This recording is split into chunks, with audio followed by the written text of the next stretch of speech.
ሁላችሁም ይሄን ቪዲዮ ሪፖስት አድርጉት፣ ላይክ አድርጉት፣ ሼር አድርጉት። ይድረስ ለሚገባው አካል ይሄን ቪዲዮ እንዲደርስልኝ እፈልጋለሁ። ከፈለጋችሁ ዱዊት ስታረጉ የፈለጋችሁትን እናንተን ሐሳብ ጻፉ። በጣም ነው የሚያሳዝነው።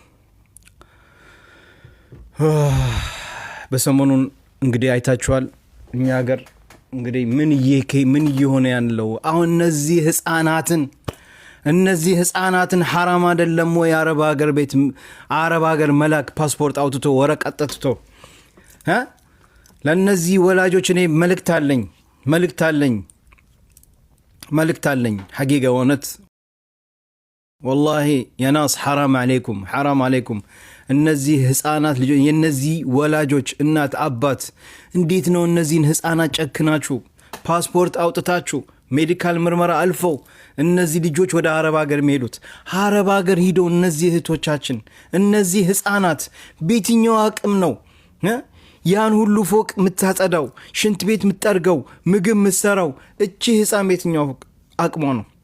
አረቦች እነዚህ ልጆችን እንዲያሳድጓቸው ነው ምትልኳቸው ወደ አረብ ሀገር?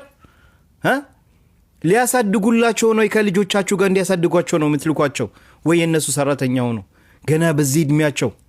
አረባካችሁ ተው። ሀገር ላይ ቆይ እኔ የሚገርመኝ ሀገር ላይ እነዚህ ልጆች ሜዲካል ምርመራ አልፈው ምን ብለው አይደለም እንበልና ፓስፖርቱ ላይ እንኳን ጉቦ ከፍለው ያውጡ። እሺ ሜዲካል እነዚህ ልጆች በአካል ቀርቦ አይደለም ወይ ሜዲካል ምርመራ የሚያደርጉት?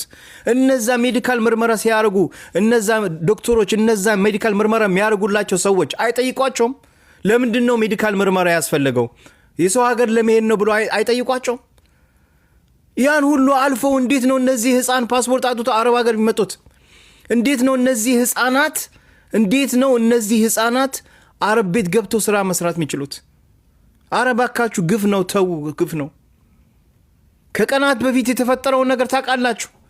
አሁን እኮ ነው ፌስቡክ ላይ ሲሄድ ይሄን ነገር ያየሁት። በጣም ያሳዝናል፣ በጣም ያሳፍራል። ቆይ እናንተ ብር እኔ የሚገርመኝ እኔ ልጆቼ የ5 ልጆች አባት ነኝ አልহামዱሊላህ። ልጆቼ አላህ የሰጠኝ ኒዕማ ነው። ስሙኝ ወላጆች፣ ልጆቼ አላህ የሰጠኝ ኒዕማ ነው። ይሄ ፈጣሪ የሰጠኝ ኒዕማ ነው። ነብዩ መሐመድ ሰለላሁ ዐለይሂ ወሰለም ምን ብለዋል? ኩሉ ራዒን መስኡሉን አን ራዕየቱ፣ ሁሉም ለኃላፊነቱ ይጠየቃሉ። ወላጆች ሆናችሁ ደግሞ በዚህ እድሜያቸው አረብ ሀገር ምትልኩ እናንተም ነገ አላህ ይጠይቃችኋል። እመኑኝ፣ አላህ ይጠይቃችኋል። በጣም እጅግ ነው የሚያሳዝነው። በዚህ እድሜያቸው ፓስፖርት አውጥተው እናት አባት ወደ አረብ ሀገር ሲሸኛቸው እነዚህ ህፃናትን። አረባካችሁ ግፍ ነው። እነዚህ ልጆች ህፃን ናቸው። በዚህ እድሜ አረብ ሀገር እንዴት ይላካሉ? ምን እየተካሄደ ነው ያለው ሀገራችን ላይ? እንዴት ነው እነዚህ ልጆች ሜዲካል ምርመራ የሚያልፉት? እንዴት ነው? ይሄው ከቀናት በፊት መጡ እዚህ ጋር እኔ ጋር አለቀሱ። ወይኔ ሙቤ ልጃችን ጠፋችብን፣ ወይኔ ፈልጋት እባክህን አሉ። እቺ ልጅን የት እንዳገኘው ታውቃላችሁ? እቺ ልጅን የት እንደተገኘች ታውቃላችሁ? ሆስፒታል ታማን የተገኘችው የሳምባ በሽተኛ ሆና። ለምን? ያለ እድሜዋ ስራ፣ ያለ እድሜዋ ሐሳብ፣ ያለ እድሜዋ ጭንቀት። በዚህ እድሜዋ እቺ ልጅ አረብ ቤት መስራት ነበረበት። አሳያዎች ይኸው ልጅቷን ተመልከቷታው። አሁን ሆስፒታል ነው ያለችው እቺ ህፃን ሆስፒታል ያገኘናት። መተው እዚህ ጋር ሙቤ ልጃችን ጠፋችብን እባክህን ሙቤ ምንድነው ነገሩ? ኦኬ ደላላው ቁጥር ስጡን። ደላላው ጋር ደወልን። የታለች ልጅቷ? አይ ልጅቷ እንግዲህ እንደዚህ ታማ ስለነበረ ሸኛት ተርሚናል 3 ላይ ጠፋችብኝ ካስገባሁት በኋላ። ኦኬ ተርሚናል 3 ሄድን ፈለግናት። አንድ ቀን ሙሉ ልጅቷ የለችም። ኔክስት ዴይ ሂደን ስንጠይቅ ተርሚናል 1 ያለችው ተባለ። ተርሚናል 1 እዛ ፌንት ሆና ወርቃ ሆስፒታል ገብታለች። ሉክት ይሄ ነው እንግዲህ የሳምባ በሽተኛ ሆናለች። ይኸው ልጅቷን እንግዲህ እህቴ ሙና አላህ ይስጣት። ተመልከቱ፣ ይኸው እንደነዚህ ህፃናት ተመልከቱ። ይኸው ቪዲዮ ቀርጻ ይኸው ቪዲዮን ያላያችሁት ያልሰማችሁት ካለ እኔ ሌላም ቪዲዮ አለኝ። እሷ ልጅ ሆስፒታል ተኝታች። እንደዚህ አይነት ህፃናት እየተላኩ ነው። ይኸው ተመልከቱ ቪዲዮ። ይኸው ተመልከቱ። ተመልከቱ። ሰላም አለይኩም። ተመልከቱ። ማነው ስምሽ? ጮክ በይ ትንሽ። እቺ አሁን 18 ሞልቷታል። ጮክ በይ ድምጽሽን። 18 ዓመት ሞልቷታል ወይ? ፍረዱ እናንተ። ስንት ቀንሽ ነው እዚህ ሆስፒታል? ራስሽን ሳታቂ ነው የገባሽው። ለማንኛውም ያው ጠፍተሽብን ነበር ለተወሰነ ቀን። ትላንትና ነው ያወቅነው እዚህ መሆንሽን። የአክስትሽ ልጆች ቤተሰቦችሽና ሙቤ እርዳታ እያደረጉልሽ ነው። ኦኬ፣ ትኬትሽን አስተካክለን ጤንነትሽ ሲስተካከል መሄድ ትችያለሽ። ኦኬ። አሁን ግን ሲስተሩ ደህና ነኝ የምትይው አንቺ ነሽ።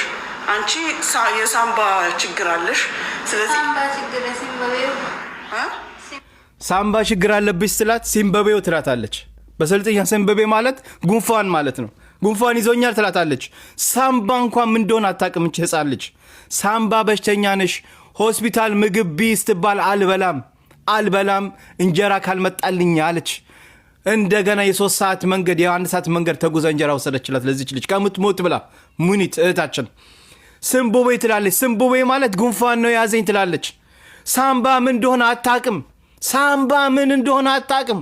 ሁለቱ ሳምባዎቿ ዴፌክት፣ ሁለቱ ከአገልግሎት ውጭ ናቸው። ተመልከቱ። ቲቢ አዎ። ስለዚህ አልሙሂም ለሳምባ ደግሞ መድኃኒቱ ምግብ ነው። ካልበላሽ ደግሞ ሊስተካከል አይችልም። ጦል ኦምራች ያው በዚህ ነው የምትቀመጪው ማለት ነው። ሳምባ ያለ ምግብ ምንም የሚስተካከል ነገር የለም። ያው ሲስተሯ እያገዘችሽ ነው። ሲስተሯ እየተናገረች ነው። ምግብ ማትበይ ከሆነ መድኃኒት ተመልከቱ። እንግዲህ ተመልከቱ፣ እነዚህ ህፃናትን ተመልከቱ። እነዚህ ህፃናት በዚህ እድሜ እየተላኩ እቺ ልጅ አሁን ሆስፒታል ነው ያለችው። እህት ሙና 2000 ድርሃም ከፈለችላት። ገና የሆስፒታል ወጪ አለ። ማን ነው የሚችለው? አሁን የዚች ልጅ ነው ሆስፒታል ወጪ ማን ነው የሚችለው? እናትና አባት እንግዲህ ገንዘብ ስለሌላቸው ነው ሌላኳት። እኛ እንግዲህ እቺ ልጅን ፈላልገን አግኝተናታል። ምግብ አልበላም፣ እነሱ የሚሰጡኝ ምግብ አልበላም ብላ እንጀራ ይዛላት የ1 ሰዓት ተኩል መንገድ ነርታ ይዛላት ሄለች። እንግዲህ እነዚህ ህፃናትን እንዴት ነው አረብ ሀገር የምትልኩት? ወላጆች፣ እናት፣ አባት ሐራም አለይኩም ያናስ።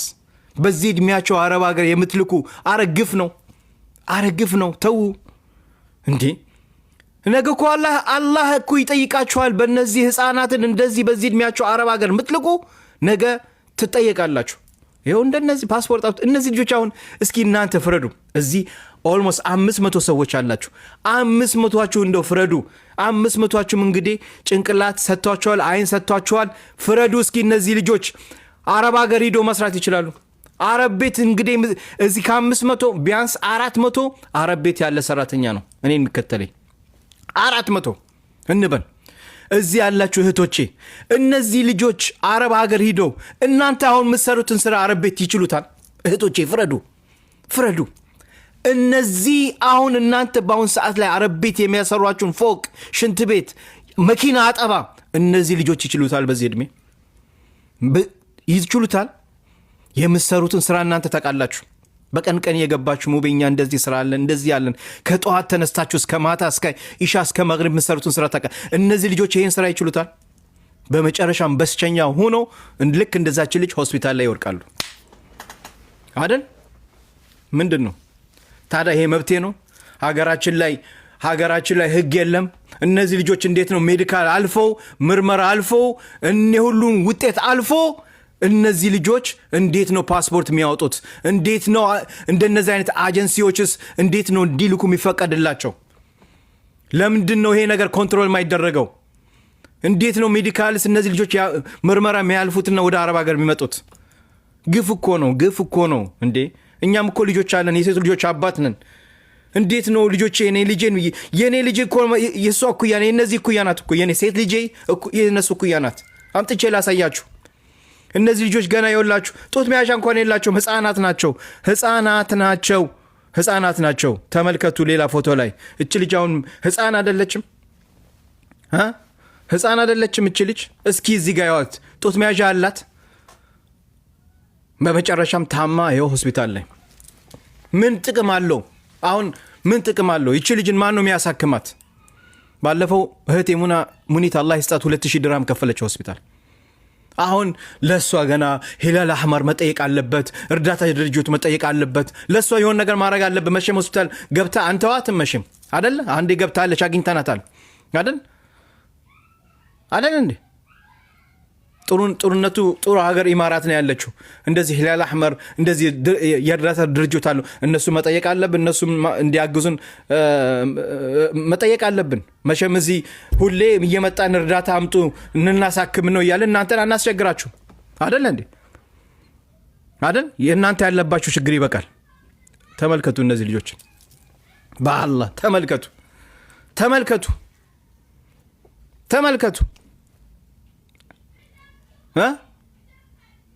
ወላሂ ምን ትላላችሁ እስኪ እናንተ በዚህ እድሜያቸው? እዚህ 600 ሰዎች አላችሁ። አንድ ፌቨር ስሩልኝ እባካችሁ። አሁን የሰራሁት ቪዲዮ አለ። በዚህ ቪዲዮ ላይ መልእክት አስተላልፌያለሁ። ለሚገባው አካል ለሚገባው ወላጆች እንዲደርስልኝ ፈልጋለሁ። ግቡና ሁላችሁም ቪዲዮን ሪፖስት ላይክ ዱዊት አድርጉልኝ። ይህን ቪዲዮ በደንብ ይዳረስና ሀገራችን ላይ ምን እየተካሄደ እንደሆነ እንዲያውቁት። አዎ የሰራሁት ቪዲዮ አለ። ሁላችሁም ግቡና ቪዲዮ ላይ ሪፖስት አድርጉት፣ ላይክ አድርጉት፣ ፕሮፋይል ላይ ኮፒ ሊንክ አድርጉልኝ። አንዳንድ ደላሎች ከኛ ጋር ችግር አለባቸው። ሚስጥራቸውን ስለምናጋልጥ ያለውን ነገር ስለምናረግ በዛ አይነት ህግ ወጥ እንደዚህ ልጆችን እየላኩ ስለሆነ እያጋፈጥናቸው ያን ነገር አይፈልጉትም። ለምን? እነሱ የሚታያቸው ገንዘብ ብራቸው ነው። እንደነዚህ አይነት ህፃን እየላኩ እነሱ የሚያገኙ ጥቅም ነው። ችግር የለውም። አረ አብሽር እዛ ጋር 1000 ብር እዛ ጋር 2000 ብር እዛ ጋር 2 እዚህ ጋር ይከፈላል፣ ፓስፖርት ይወጣላቸዋል። እነዚህ ልጆች 18 ሞልቷቸዋል። ፍረዱ። እዚህ ያላችሁ እስኪ ስንት ዓመት ነው የምትሉት? በኮሜንት ሂዱበት። በኮሜንት ስንት ዓመታቸው ነው? በኮሜንት እነዚህ ህፃን ስንት ዓመታቸው ነው? 12 14 13 እስኪ አንድ ሰው 18 የሚጽፋለ 14 13 መቼም የሁሉ ሰው ይዋሻ አይደለም። አንድ ሰው 18 የሚጽፍ የለም። 15 14 15 14 18 ገፋ ቢል 16 ነው የጻፈው። 12 እንግዲህ 700 ሰዎች አሉ። 700 ሰዎች እዚች ጋር እንግዲህ ትክክል አይደሉም ልንል አልችልም። እኔ ልሳሳት እችላለሁ፣ ግን 700 ሰው ሊሳሳት አይችልም አይደለ? 9 ሚል ሁሉ አለ። ተመልከቱ እንዴት ነው እነዚህ ልጆች ፓስፖርት አውጥተው ወደ አረብ ሀገር የሚሄዱት? በየትኛው አቅማቸው ነው አረብ ቤት የሚሰሩት? በየትኛው ጉልበታቸው ነው የአረብን ሽንት ቤት የአረብን ፎቅ የሚጠርጉት? በየትኛው ጉልበታቸው ነው? ምን አይነት ጊዜ ነው? ምን አይነት ህግ ነው እነዚህ ልጆች ሜዲካል ምርመራ አልፎ ወደ አረብ ሀገር የሚላኩት? ምን አይነት ጊዜ ደርሰናል? ልጆቹ እየታመሙ ሆስፒታል እየወደቁ ነው። እናንተ ከዛ በኋላ በቃ ከላኩ በኋላ እኔ እኮ የሚገርመኝ እዛ ያሉት አጀንሲ ከላኩ በኋላ እነዚህ ልጆች የሆነ ነገር ሲደርስባቸው ስልክ አያነሱላቸውም። ቤተሰብ ደውሉ ልጆቻችን የት አሉ ሲል አጀንሲው ስልክ አያነሳም። እኛ ጋር ይመጣሉ። እኛ ስንደውል ደንግጦ ሙቤ ደወለ። ሙቤ ሰላም ነው? እሺ ምንድን ነው? አረ እናስተካክላለን፣ አልሰማንም፣ ገና አሁን እኮ ነው የሰማነው ምናምን። ሚዲያ ላይ ሲወጣ ነገሩ ይደነጋገጣሉ። የሚገቡበት ይጠፋቸዋል። ሙቤ ጋር ደረሰ፣ ጉዳችን ፈላ፣ ዛሬ በቃ ተዋረድን ይላሉ። ያኔ ይንቀሳቀሳሉ። ግን እነሱ ሺህ ጊዜ ሲደውሉላቸው ስልክ አያነሱም። ሁሌ እንዳያችሁት ነው። እኔ ስደውል ወዲያው ያነሳሉ፣ እነሱ ሲደውሉ አያነሱላቸውም። እናንተ እኔን ትፈራላችሁ እንዴ? አላህን ፈጣሪን ፍሩ። እኔ እኮ አንድ የአላህ ባሪያ ደካማ ነኝ አይደል እንዴ? ምን አቅም አለኝ ለእነዚህ ልጆች ድምፅ ከመሆን ሌላ? እነሱ ሲደውል ግን አታነሱም። እኔ ስደውል ግን ሁልሽም ትንቀጠቀጭና ስልክሽን ታነሻለሽ።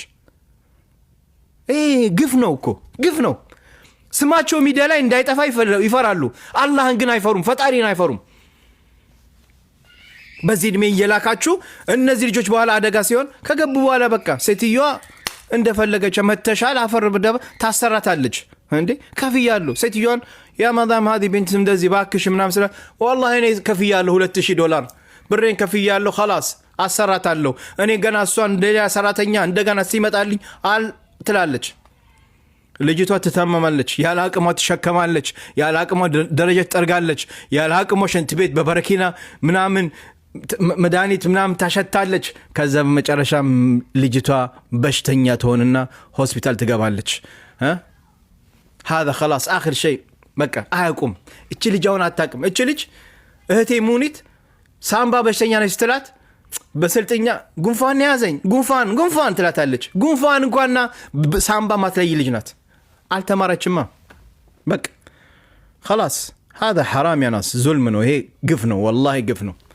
ይሄ ነገር መቆም አለበት። ሁላችሁም ይሄን ቪዲዮ ሪፖስት አድርጉት፣ ላይክ አድርጉት፣ ሼር አድርጉት።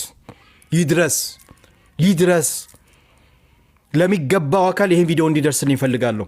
ከፈለጋችሁ ዱዊት ስታረጉ የፈለጋችሁትን የእናንተን ሐሳብ ጻፉ፣ በኮሜንት ጻፉልኝ። ቪዲዮ ላይ በኮሜንት ጻፉልኝ። በስንት ዓመታችሁ ነው ወደ አረብ ሀገር ሄዳችሁት? እንደው በውሸትም ከፍላችሁም በጉቦም ወረቀት ካወጣችሁም እዛ ጋር ጻፉና ተናገሩ እውነቱን። ይሄ ሐራም ነው ያናስ። ايش هذا ما يصير كذا